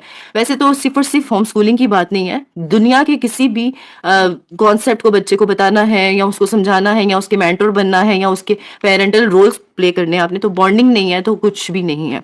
बल्कि इस चीज का खतरा होता है कि जो चीजें आप सिखाना चाहते हैं वो उसको रिपेल करे, वो उसके खिलाफ जाए। दूसरी तैयारी, स्पाउस, स्पाउस का कंसेंट। आपके, अगर आप आदमी हैं तो आपकी बीवी का, और अगर आप बीवी हैं तो आपके शोहर का आपके साथ कंसेंट होना चाहिए, यानी कि वो भी उसी तरह से इस डिसीजन को आपके साथ ले जिस तरह से आप, या कम से कम अगर वो आप पर रिलाय भी कर रहा है कि आप ये डिसीजन ले लें, तो आप उससे बात करते रहें इस तरीके से कि उसको लो फील नहीं करवाएं, आप उसको अपडेटेड रखें। अगर उसका एक स्टाइल है तानों वाला या कुछ भी, तो उसमें से जो चीज आपको लगता है कि मैं इग्नोर कर सकती हूँ उसको कर दें, और कॉन्फिडेंस डेवलप करने की कोशिश करें उसके साथ। जिस तरह हम बच्चों से बात करते हैं ना, ये फला ने यूं किया तो आप क्या कहते हो, तो इसी तरह स्पाउस को भी कन्विंस करने के लिए आपको समझ होनी चाहिए कि किस तरीके से उसको इस चीज की अहमियत का अंदाजा दिलाना है, क्योंकि आपने भी ये चीजें सीखी होती है ना, तो उन्होंने नहीं सीखी होती, तो वो कॉन्फिडेंस डेवलपमेंट और सब कुछ ये तैयारी में आता है। लेकिन अगर खुदा ना खास्ता वो ये कह रहा है देखूंगा, कर लो तुम अपनी, करवा लो तुम, तो फिर आपको चाहिए कि उसको कि नहीं आप अपनी कर लें, मैं उस तरह भी उसको होलिस्टिक लर्निंग करवा लूंगी। आपको फिर ये डिसीजन क्विट करना चाहिए। आपकी प्रिपरेशन में है कि कम से कम वो आप पर छोड़े, तो आपको कम से कम आपका तमाशा ही ना हो। List down concept and collect data and books. आपके पास वो कॉन्सेप्ट, ये भी मैं इसको आगे एक्सप्लेन करती हूँ, शायद अभी आपको समझ ना आए बात, अगले स्लाइड में ये ज्यादा क्लियर होगी कि आपके पास वो तमाम टॉपिक्स होने चाहिए जो आप क्योंकि खुद पढ़ाने लगी हैं कि आपने अपने बच्चे को क्या पढ़ाना है, उसकी लिस्ट आपके पास मौजूद हो, और उसकी आपने माइलस्टोन्स बनाए, और उससे रिलेटेड डाटा, जाहिर है रिसोर्सेज आपके पास होने चाहिए, ऑनलाइन हो, पीडीएफ हो, या फिर हार्ड फॉर्म में हो। आपको तैयारी के अंदर ही चाइल्ड साइकोलॉजी, ब्रेन नीड्स, उनके टेंट्रम्स हैंडल करने, ये तमाम चीजों की सेंस, अब ये आप गौर करें तो ये तमाम चीजें आम पेरेंट्स को भी समझनी चाहिए। लेकिन होम स्कूलिंग में क्योंकि आपने चार्ज लेना है सारा ही सारा, आपने वो जो एक एक्सक्यूज रह जाता है ना कि नहीं मैं आधा दिन तो वो घर ही नहीं है, तो फिर आपका वैसे ही गायब ही है, तो आपने क्या करना, बाहर ही हो रहा है जो हो रहा है। लेकिन अब वो ऑल टाइम आप ही की कस्टडी में है, आप ही के अंडर सुपरविजन है, तो आपको उस वक्त तो लाजम व मलजूम उसकी साइकोलॉजी को समझना। Checklist for all ages for all objectives. All objective वो 5 होलिस्टिक ऑब्जेक्टिव है ना, इमोशनल, इंटेलेक्चुअल, फिजिकल, उन तमाम की उम्र के हिसाब से आपके पास चेकलिस्टें होनी चाहिए कि भाई इस उम्र में ये तमाम चीजें इसको मैंने ये 2-3 सालों में करवानी है, आपके फोकस में होनी चाहिए। Learn about learning style. हर बच्चा डिफरेंट तरीके से सीखता है, आपको अपने बच्चे का लर्निंग स्टाइल पता होना चाहिए। लर्निंग स्टाइल क्या होता है, जैसे कुछ बच्चे वीडियोस के थ्रू सीखते हैं, कुछ बच्चे खेलों के थ्रू सीखते हैं, कुछ ये जो एक्टिविटीज जिसको कहते हैं, तो हर कोई एक्टिविटीज से नहीं सीखता, कुछ बच्चे एक्टिविटीज रिपेल भी करते हैं। तो आपको इस चीजों को समझना है, जो कि मैं अपनी लेवल 2 ऑफ ट्रेनिंग में सिखाती हूँ बाकायदा। Be with like minded people. आपको उन तमाम लोगों के साथ जुड़ने की जरूरत होती है जिन्होंने वही फैसला लिया जो आपने लिया, ताकि आपको सपोर्ट फील हो, वरना जाहिर सी बात है आप आइसोलेटेड फील करेंगे, आप गिव अप कर देंगे। मेंटोर, आपके पास कोई मेंटोर होना चाहिए कि किसी भी प्रॉब्लम में आप उसको कॉल कर सकें, उससे बात कर सकें और हेल्प ले सकें कि बच्चे की जो भी पेरेंटिंग या कैरेक्टर डेवलपमेंट मैं कर रही हूँ उसको किस तरीके से आगे लेकर चलना है। तो आपके पास एक मेंटोर भी जरूर होना चाहिए, वो ऑनलाइन भी हो सकता है, वो आपके किसी ग्रुप में भी हो सकता है। हाँ जी, ये सबसे ज्यादा सबको अच्छा लगेगा क्योंकि इसमें स्टडी के मेथड्स बताने लगी हूँ कि आपने किस तरीके से बच्चे को पढ़ाना है। वैसे तो 20% ही है, लेकिन आई बिलीव कि अगर आपको सेंस होना तो पढ़ाते पढ़ाते भी कई बातें हैं जिन पर डिस्कशन हो जाती है। बच्चे माशाल्लाह इतने सवाल करते हैं कि आपके पास वो टीचिंग मोमेंट्स बन जाते हैं कि पढ़ाते पढ़ाते उन सवालों के जवाब देते ही देते आप अल्लाह को भी डिस्कस कर लेते हैं, आप इमोशंस को भी डिस्कस कर लेते हैं, आप उसके दिल की बात भी समझ लेते हैं, उसको असेस भी कर लेते हैं और बहुत कुछ। लेकिन ये हिकमत है और ये इल्म से आती है, दुआओं से आती है। तो इल्म की मद में कुछ बुक्स तो मैंने आपको देनी है 5वें सेशन में, और आप अल्लाह ताला से दुआ भी करें कि आपको हिकमत मिले ताकि आप अपने बच्चों को ये स्टडी ही करवाते करवाते बाकी का 80% भी करवा सकें। तो सबसे पहला तरीका जो कि सबसे कम फोकस में होना चाहिए, ये उन लोगों के लिए जिनको बिल्कुल भी कुछ भी बनाना करना नहीं आता, ना कोई हेल्पिंग हैंड है, ना वो बहुत ज्यादा मेहनत करने को तैयार है, तो वो ये करें स्कूलों का ही करिकुलम उठा लें, किसी अच्छे स्कूल का जो आपको लगता है, तो उसी को फॉलो करना शुरू कर दें कि भाई ये केजी है, ये ग्रेड 1 है, इस साल मैं ये करा लूं, अगले साल मैं ये करूं, यानी ट्रेडिशनल करिकुलम।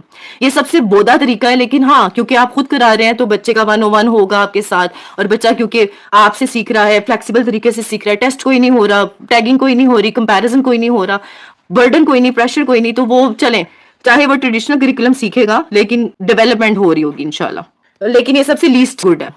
सेकंड में आता है concept list from KG to grade 8। कोई भी ये जो करिकुलम है इसमें से आप काम की चीजें कंटेंट लिस्ट बना लें कि भाई ये साइंस की मद में यहाँ केजी वगैरह में 8 तक ये समझाते हैं, और उर्दू में इन चीजों को लेके चल रहे हैं, और साइंस में ये है, और जो भी जितने सब्जेक्ट्स हैं, मैथ्स है उसमें ये सब कुछ है। तो चले मैं इसको फिर ना खुद ही इसके एक बनाती हूँ ग्रुप्स कि भाई इतनी एज में ना ये तमाम चीजें मैं पहला स्टेज की मद में करा लूंगी, फिर उससे आगे, फिर उससे आगे, फिर उससे आगे। तो वो ये है कि कॉन्सेप्ट की लिस्टें आप बना लें और अपने बच्चे को उससे फैसिलिटेट करें, उसकी प्लानिंग करके। सो ये वो लोग स्पेशली करें जैसे केजी से ग्रेड 8 जिनको होता है ना मेरा बच्चा तो नहीं पीछे रह गया, कुछ रह ही ना जाए, तो वो कॉन्सेप्ट की लिस्टें बना ले और उनको आराम से 10-12 साल के अंदर अंदर करवाएं। इट्स ओके, जिस तरह आप कराएंगी वैसे ही वो अच्छे तरीके से उसने सीखा होगा तो वो आगे कैरी कर सकेगा। फिर उसके बाद आता है आप सिर्फ और सिर्फ स्टेम, ये तीसरा तरीका है और ये अच्छा है। पहले दो जो है वो लीस्ट बॉदर्ड है, ये तीसरा तरीका है जो आपको होम स्कूलिंग में ऑन करना चाहिए, रिकमेंडेड फ्रॉम मी, कि आप स्टेम चूज करें और उसमें से सारी अननेसेसरी चीजें बाकी की निकाल दें, जैसे सोशल स्टडीज है, इस्लामियात है, इन तमाम चीजों को निकाल दें। इस्लामियात तो वैसे भी इस तरह आपने पढ़ानी नहीं ना जितने भोंगे तरीके से स्कूलों में पढ़ाई जाती है, फरिश्तों के नाम बताएं, किताबों के नाम बताएं एंड ऑल दिस, इस तरह नहीं, ये फन में प्यार से मोहब्बत से बताने वाली बातें हैं, बच्चे भूलते नहीं है। Memorisation is not the thing, basic thing है कि हमने अपने रब का तारुफ कराना है। ये साइड वे में बात हो रही है। बेसिक ये है कि स्टेम क्या होता है, साइंस, टेक्नोलॉजी, इंजीनियरिंग और मैथ्स, यानी कि आप 4 सब्जेक्ट जैसे लिंग्विस्टिक है, जबान है, मैथ है, साइंस है, इन तमाम की कंटेंट लिस्ट उठा लें और इन पर फोकस करें। बाकी चीजें बस ऐसे ही मजे मजे में गेम गेम में बच्चे को बता दें। जी, फोर्थ वे है सबसे बेस्ट, जिसको प्योर होम स्कूलिंग कहेंगे। आपको मेरी स्लाइड नजर आ रही है? प्योर होम स्कूलिंग के अंदर आपने क्या करना है कि आपने एक तरीका, वो मैं आपको बताऊंगी इंशाल्लाह ताला ब्रेन नीड्स के अंदर ही, कि उस तरीके से आपने अपने बच्चे को लिखना और पढ़ना लिखने से भी ज्यादा पढ़ना सिखा देना है और उसके अंदर एक एटीट्यूड डेवलप करना है रूटीन वगैरह के थ्रू या फिर स्मार्ट तरीकों से, कि वो लर्निंग एटीट्यूड ले ले, यानी उसको सेल्फ लर्निंग आ जाए, वो खुद पढ़ना सीखे, किताब खोले, खुद पढ़े और जहां उसको जरूरत महसूस हो वहां आपको बुलाए, अदरवाइज वो खुद उसको डन करे। अपने प्रॉब्लम्स को, अपनी लर्निंग को खुद लर्न करना अपने शौक से सीखे, ये अल्टीमेट गोल। 4-5 साल लगते हैं लेकिन उसके बाद जब बच्चा इस पर ट्रेन हो जाता है ना उसका दिमाग, तो फिर वो किसी भी ट्यूशन एकेडमी इसकी कभी भी जरूरत नहीं रहती। उसको जरूरत हो तो उसके पास तरीके, आज तो टेक्नोलॉजी है, उसके पास तरीके हम बताएंगे उस बच्चे को कि किस तरीके से उसने अपनी सेल्फ लर्निंग करनी। मैं आपको स्टडी के मेथड्स की बात कर रही थी कि अगर आप होलिस्टिक लर्निंग की सेंस पकड़ लेना, आपको समझ आ जाए बच्चे को किन किन चीजों पर ट्रेन करना है। ये स्कूल गोइंग के लिए भी मैं बात करूंगी। तो आप पढ़ाइयां करवाते होमवर्क करवाते करवाते बच्चों से वो सारी बातें कर सकते हैं जो आपको होलिस्टिक लर्निंग में मैंने 5 चीजें बताई हैं, उसके बारे में डिस्कशन कर सकते हैं डीप डाउन। तो उन तमाम चीजों पर आपको ट्रेनिंग लेनी है, आपको चेकलिस्टें बनानी है कि वो तमाम चीजें इस उम्र में बच्चे को किस किस तरीके से हम ट्रेन कर सकते हैं। तो होमवर्क करवाते करवाते स्कूलों का, या फिर ये जो मेथड्स मैं आपको होम स्कूलर्स को बता रही हूँ, करवाते करवाते भी आप तमाम चेकलिस्टें पूरी कर सकते हैं। इमोशंस पे बात हो गई और स्पिरिचुअल बात हो गई, इंटेलेक्चुअल बात हो गई, उसका शौक पैदा हो गया, उसका ये मसला हल हो गया, उसको मसला हल करने की सेंस दी। तो आपको जो बुक्स बताऊंगी सब माओ ने पढ़नी है इंशाल्लाह, आपके वर्ड्स में पावर आ जाएगी इंशाल्लाह। 4 तरीके मैंने आपको बताया, ट्रेडिशनल करिकुलम उठा लें, उसी पर बच्चे को पढ़ाएं, जो कि सबसे ज्यादा बुरा है, लेकिन क्योंकि आप खुद कराएंगे अगर होम स्कूलर्स हैं तो उसका तरीका ऐसा होगा कि इंशाल्लाह ताला उसका इफेक्ट अच्छा ही आएगा। कॉन्सेप्ट की लिस्टें बना लें केजी से ग्रेड 8 तक की, कि भाई ये चीजें साइंस में पढ़ाते हैं, ये चीजें इसमें पढ़ाते हैं, इसमें तमाम सब्जेक्ट्स की, और वो आप अपने हिसाब से बच्चे को मैंने इतने सालों में ये पढ़ाना है, इसी तरीके से पढ़ा रहे हैं ऑल दिस। तीसरा तरीका मैंने बताया था कि सिर्फ और सिर्फ स्टेम के टॉपिक्स को उठा लें, बाकी सबको खत्म कर दें और उन्हीं पर अपना फोकस करें। जैसे पहले 7 सालों में आप लैंग्वेज पर ज्यादा से ज्यादा फोकस करें, उसके बाद मैथ्स पर करें, उसके बाद साइंस पर करें, साइड बाय साइड सभी कुछ लेकर चलें, लेकिन फोकस ज्यादा उस हिसाब से करें कि ये उसकी एज है, उसमें इसको इसी तरीके से ये चीजों के थ्रू सब कुछ कराना है। ठीक है। लास्ट जो सबसे ज्यादा खूबसूरत तरीका है वो है कि अपने बच्चे को कोई भी कॉन्सेप्ट पढ़ाते पढ़ाते आपने लिखना और पढ़ना, स्पेशली पढ़ना सिखा देना है, और उसके अंदर ये तमाम चीजें ऐसे उसको फैसिलिटेट करना, उसको ऐसे दिखानी है, ऐसे प्लान बनाने हैं कि वो सेल्फ लर्नर बने। आप समझ आ रही है बात, कि उसको ये तमाम चीजें करवाने का तरीका मैं आपको ना यहाँ थोड़ा सा बल्कि बता देती हूँ। वैसे तो मैं ये ट्रेनिंग के लेवल 2 में करवाती हूँ, लेकिन मैं आपको थोड़ा बताती हूँ कि शुरुआत हम करते हैं बच्चे को लेक्चर देने से, यानी कि हेडिंग, हम हेडिंग करते हैं, क्या करते हैं कि भाई बेटा ये है, उसको बताते हैं, खुद बताते हैं, उसको क्या पता। उसके बाद आहिस्ता आहिस्ता हम उसको कहते हैं आप बताएं, आप मेरे साथ मिलके करें, मैं आपके साथ मिलकर इसको करती हूँ। और तीसरा तरीका होता है आप सीन से ही आउट हो जाएं और उसको क्या आप करें। ये 3 स्टेप्स में आप जब बच्चे को लर्न करना कॉन्सेप्ट सिखाते हैं तो धीरे धीरे धीरे धीरे उसके अंदर एक लर्निंग एटीट्यूड पैदा होता है और वो सेल्फ लर्नर बनता है। आपका जिंदगी का मकसद होम स्कूलिंग अगर प्योर आप करवाते हैं तो ये होना चाहिए उस वक्त कि मेरा बच्चा विदाउट ट्यूशन पढ़ना सीखे, विदाउट मी पढ़ना सीखे। मैं उसको ऐसा सिखाऊंगी कि किस तरीके से दुनिया का कोई भी कॉन्सेप्ट सीखते हैं, तो सिर्फ पढ़ना उसको सिखाएं और उसके बाद उसको इस बिग गेम में डालें। Got you. मैंने जो बात की है इंशाल्लाह इसको और डीप डाउन भी डिस्कस करेंगे, लेकिन इस सेशन में अभी इतना ही। आगे थोड़ा सा सा टिप्स मैं आपको दूंगी होम स्कूलर्स को, स्पेशली जो कि स्कूल गोइंग हुफाज भी ऑन करें, तो इंशाल्लाह बहुत बहुत बच्चों के एक्सपोजर में इजाफा होगा, आपके साथ बॉन्डिंग होगी, उनकी हेल्थ अच्छी होगी, फिजिकली वो एक्टिव होंगे और उनकी इमोशनल रेजिलियंस पे काम होगा, सही वाला एक्सपोजर बनेगा। सबसे पहला है कि विजिट्स करवाएं अपने बच्चों को। इसका मतलब बिल्कुल नहीं है रोज जाएं, हफ्ते में एक बार जरूर जाएं। आप मंथली बेसिस पर डिजाइन कर सकते हैं कि मैं लिस्ट बना लिया कि मेरे इलाके में ये जगह है, जैसे जू है, कोई खेत है, पुलिस स्टेशन, वैसे तो छोटे बच्चों को नहीं, बड़े बच्चों को पुलिस स्टेशन वगैरह, हॉस्पिटल है, म्यूजियम है, कोई पार्क है, कोई जगह है, कोई स्कूल है, मैं ये विजिट करवाऊंगी। आप विजिट्स की प्लेसेस आपके जहन में हो, जो आपके इलाके में हो या फिर इलाके से बाहर हो, जो आप अफोर्ड कर सकते हो, जिसमें आपका बजट इजाजत दे, तो आप 2 माह में एक बार, 3 माह में एक बार, 1 महीने में एक बार, ये आपके अपने स्टाइल, अपने बजट, अपने होम एनवायरमेंट पे डिपेंड करता है, विजिट जरूर करवाएं, ठीक है। गेट टुगेदर्स करें, जिसमें फैमिली गेट टुगेदर्स हो सकते हैं। आप मोहल्ले गली में अगर आपको लगे कि माहौल ठीक है और आप सुपरविजन कर सकते हैं, तो बच्चे को जाने दिया करें खेलने के लिए, बच्चा बच्चों से जाके मिले। मीटअप्स करें, अगर होम स्कूलर के कोई ग्रुप्स है, मीटअप्स हैं, तो आप उसमें अरेंज करवाएं कि हफ्ते में या 15 दिन में या महीने में एक बार ये मीटअप हम जरूर ज्वाइन करेंगे, बच्चे जाके ग्रुप में, टीम में काम करना सीखें, उनको फैसिलिटेट करें। कोई क्लब ज्वाइन करा दे, जैसे कुंग फू, कराटे क्लब, कोई, ये सब चीजें आपके बजट पर, आपकी चॉइस पर, आपके उसके ऊपर डिपेंड करता है। अभी मेरा अपना बेटा क्लब जाता है ना कुंग फू, वहां कितने स्कूल के बच्चे भी आए होते हैं, लोग आहिस्ता आहिस्ता इस जरूरत को महसूस करने लग गए हैं कि बच्चों के इस तरह की, अब स्कूल्स में वो 20-25 मिनट ब्रेक के नाम पे खेलते हैं, लेकिन अब एक क्लब में आने के बाद वो 1.5-2 घंटे आराम से खेल लेते हैं, तो मकसद तो पूरा हो जाता है। आपने कभी भी स्कूल को देखकर ये नहीं सुना है वहां होता तो कम से कम घर में बोर तो ना होता, बोरियत का कोई कॉन्सेप्ट नहीं है, बोर होना बच्चे के लिए अच्छा होता है, वो क्रिएटिव बनता है। तो खेल का जहां तक ताल्लुक, अगर स्कूल से जुड़े तो वहां तो इतना खेलने का मौका ही नहीं मिलता, तो आप अपने बच्चों को ज्यादा से ज्यादा खेलों के लिए प्रोवाइड करें। और घर में भी खेले तो वेल एंड गुड, सोफे पे खेल ले, कोई आप उसका छोटा सा जिम बना दे अपने बजट के हिसाब से। अगर आप कहेंगे तो वो मैं जिम के आइडियाज भी दे दूंगी, मैं हमारे अपने घर में छोटी सी कॉर्नर बना होता है, वहां सारी जिम टाइप चीजें पड़ी होती हैं, बच्चे खेलते हैं और बड़े इकोनॉमिकल होते हैं, जैसे पंचिंग टॉयज होते हैं, बाउंसिंग बॉल्स होते हैं, गुब्बारे से खेल ले, तो ये आप अंडर एस्टिमेट ना करें, ये तमाम चीजें भी फिजिकल एक्टिविटीज में आती हैं। साइंस के कभी कभी एक्सपेरिमेंट करवा दिए, 7 साल से छोटे बच्चे को तो इतनी नहीं एक्सपोजर उससे मिलने वाला, चले एंजॉयमेंट हो जाएगी, लेकिन उससे बड़े बच्चे आप साइंस एक्सपेरिमेंट्स करवाएं। आपको समझ नहीं आती तो आप कोई वीडियोस दिखाया करें साथ साथ के भी, यहाँ से सीखो बेटा, मैं भी तुम्हारे साथ सीखती हूँ, तो कोई बेसिक कॉन्सेप्ट जो यानी इनिशियल लेवल के होते हैं उनसे स्टार्ट करें, एक्टिविटीज करवाया करें। डीआईवाई एक्टिविटीज आप करवा सकते हैं, जैसे कि रिसाइकिल करना चीजों को। आप कई लोग कहेंगे स्कूलों में तो ये होता है, लेकिन आप खुद देखिए कितना होता है, और कई तो टीचर्स ही खुद ही बना रही होती है, कलरिंग भी खुद कर रही होती है, कार्ट भी खुद रही होती है, सारा काम आपका बच्चा करे, आहिस्ता आहिस्ता उसको इतना एम्पावर करें, उसके ऊपर कॉन्फिडेंस शो करें, उसको कटिंग की सेंस दें, चीजों को रिसाइकिल करने की सेंस दें, और उसकी बनाए हुए आर्ट वर्क को आप घर में डिस्प्ले करें, तो इंशाल्लाह ताला वो उसके बहुत ज्यादा उसकी मेंटल हेल्थ के लिए स्पेशली बहुत अच्छा है, और उसको प्रोग्रेसिव और ग्रोथ माइंडसेट में मदद देगा। एसेंशियल कोर्सेज जरूर करवाएं, जैसे कि आईटी के कोर्सेज हैं कुछ, आपको पता है आज के जमाने की जरूरत है। मैं ये बिल्कुल नहीं कह रही 7 साल से छोटे उम्र के बच्चों को आप पाइथन और पता नहीं किस किस में डाल देते हैं, ठीक है, शौक है और आपको भी सेंस है तो ठीक है, लेकिन उससे पहले आप बच्चों को कीबोर्ड चलाना सिखाएं, उनको जूम सेशंस में व्हाइट बोर्ड चलाना सिखाएं, इस तरह की चीजों से फैसिलिटेट करें, टाइपिंग सिखाएं, आर्ट करना एमएस पर सिखाएं, कलरिंग करना। लेकिन जो कोर्सेज है 7 उससे बड़ी उम्र हो जाए तो उनको कोर्सेज करवाएं। उससे पहले आप अरबिक का कोर्स करवा सकते हैं, आपके पास बहुत टाइम होता है, आप बड़े सुकून से आराम से इन चीजों को टाइम, मेंटल मैथ की क्लासेस कोई मिलती हैं तो उन पर पैसे खर्चे थोड़े से मुफ्त में मिलती हैं आप तो, जैसे कि सोशल मीडिया अवेयरनेस बड़े बच्चों के लिए कुछ ऐसे प्लेटफॉर्म्स अब तो बहुत ज्यादा आ चुके हैं कि ऑनलाइन बच्चों को स्पीचेस करवाई जाती हैं।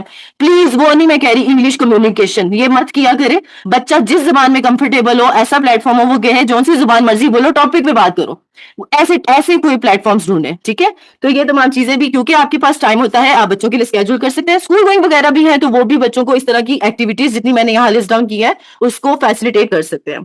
सबसे बेस्ट टिप है कीप आ चेकलिस्ट, और वो चेकलिस्ट कौन सी है?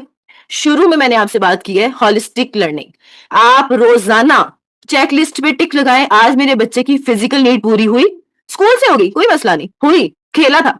हेल्थ यानी कि उसने फूड में कुछ अच्छा वो लिया जो उसके ब्रेन को सपोर्ट करेगा, ठीक है, और हेल्थ में उसकी एक्सरसाइज भी वैसे आ जाती है। इमोशनल यानी कि आज उसने कोई प्रॉब्लम सॉल्विंग सीखी, आज वो इस बात पर रोया और उसने ये नई चीज सीखी, ठीक है, ये बात हमने डिस्कस की। इंटेलेक्चुअल, आज हमने ये किताब पढ़ी या ये बात की, उसकी बुक से मोहब्बत हुई, उसने इंटेलेक्चुअली कोई चीज नहीं एक्सप्लोर की, उसने कोई पजल खेला, कुछ किया, टिक। स्पिरिचुअल, आज हमने अल्लाह ताला के बारे में या फिर मजहब के बारे में खेल खेल में, प्यार प्यार में कोई बात की, टिक। जस्ट ये टिक लगाने की आदत बना लें, आपको भी सुकून आ जाएगा और आपके बच्चों पे काम भी ग्रेजुअली होता चला जाएगा। बी कंसिस्टेंट, और याद रखें बच्चों के मामले में एक बिलीव कर लें, लेस इज मोर। बच्चों से बहुत बड़ी बड़ी एक्सपेक्टेशंस ना लगाएं। आपका जो कतरा कतरा है वो दरिया बनेगा, लेकिन आपको मुतमिन होना आना चाहिए। कई मदर्स हैं उनके बच्चे आउट क्लास चल रहे होते हैं लेकिन वो मुतमिन ही नहीं होती। उसकी सबसे बड़ी वजह यह है, स्पेशली होम स्कूलिंग में, कि उनको रिवॉर्ड नहीं मिल रहा होता। तो प्लीज बच्चे के खेल में, बच्चे की लड़ाई में, बच्चे के छोटे से लफ्ज लिखने में, छोटे से लफ्ज में फंसने में, किसी मुश्किल में टीचिंग मोमेंट ढूंढना सीखें कि ये मेरे बच्चे के लिए टीचिंग मोमेंट है, मैं इसकी हेल्प करने लगी और आज मेरे बच्चे ने ये सीखा है। इस तरह आप भी मुतमिन रहेंगी और पॉजिटिव भी इंशाल्लाह। बस आज के सेशन में इतना ही था। आपको मैं एक एक्टिविटी देने लगी हूँ जो स्कूल गोइंग भी प्लीज जरूर करें, मदारिस वाले भी जरूर करें और होम स्कूलर मस्ट करें। आपने अपने बच्चे के साथ अपनी बॉन्डिंग चेक करनी है कि कितनी है। मैं आपको फॉर्म दूंगी, आप उस फॉर्म को फिल करते करते आपको मुझसे पूछने की जरूरत नहीं पड़ेगी, आपको जवाब मिल जाएगा कि आपकी बॉन्डिंग कितनी है। और फिर उसके बाद जाहिर है आप अलर्ट होंगी कि भाई मुझे इन तमाम चीजों पर काम करना है। ये तो बॉन्डिंग होती है। कंप्लेंट्स जो आपको अपने बच्चे से मुतालिक है वो किसी भी उम्र में है, वो आपने लाजमी लिखनी है, लाजमी। क्योंकि जब तक आपको इश्यू समझ नहीं ना आने, आप उसका हल ही तलाश नहीं। ये कहना बस ये बिगड़ गया है, ये काफी नहीं है। उसमें क्या बिगाड़ आया है वो आपको लिखना होगा। अगर आप नहीं लिखेंगे तो आपको मेंटोर भी सही मशवरा नहीं दे सकता। ये काम जरूर करके रखें, ये आपको फ्यूचर में काम आएगा। कम से कम या तो सर्च करते वक्त आपके काम आ जाएगा, या फिर आप किसी से मशवरा करेंगे तो वो लिस्ट दिखा के आप कह सकते हैं ये है। वो उतनी नजर रखने वाला बंदा होता है, उसको समझ आ जाती है कि तमाम चीजें एक ही हैं, इसको ज्यादा लग रही हैं, इसका मसला ये है। तो अगर आपने लिखी होंगी तो कल को आप किसी से हेल्प ले सकते हैं और उनकी स्ट्रेंथ्स लिखें। और मुझे लगता है कि सबसे मुश्किल होगा माओ के लिए, क्योंकि हम नॉर्मली ना नेगेटिव ज्यादा देखते हैं, पॉजिटिव कम देखते हैं। तो बच्चों की जो जो स्ट्रेंथ्स हैं उनको जरूर लिखें। आप जब लिखेंगे तो मेंटोर आपको खुद बताएगा कि आपने कम लिखी है या फिर जो लिखी है वो स्ट्रेंथ्स है भी कि नहीं। तो ये पेपर वर्क होता है, ये आपको आगे फ्यूचर में काम आएगा इंशाल्लाह। इसको अभी के अभी लिख कर रखें, चाहे आपका बच्चा कोई भी एजुकेशन सिस्टम में है। आपने अगर होलिस्टिक लर्निंग करनी है तो देखिए, मैं एक बात करती होती हूँ एक्लेक्टिक अप्रोच, कि अगर कुछ बिगड़ गया ना तो उसकी सबसे पहले इस्लाह होगी, उसके बाद आप उसको स्मूथली चलाएंगे। ये सोचना कि मैंने आज सीख लिया, मैं आज से शुरू कर दूं, ऐसे नहीं होता। आपको बिगड़ी चीज को पहले ठीक करना पड़ता है, उसके बाद आपको वो सारी चीजें नॉर्मल अंदाज में करनी पड़ती है। अगर आपने कोई बिगाड़ पैदा किया हुआ तो पहले उस पर काम होता है। That's it. आपके जो क्वेश्चंस हैं आप प्लीज वो रेज करें ताकि मैक्सिमम लोगों की हेल्प हो और ज्यादा पर्सपेक्टिव सामने आए।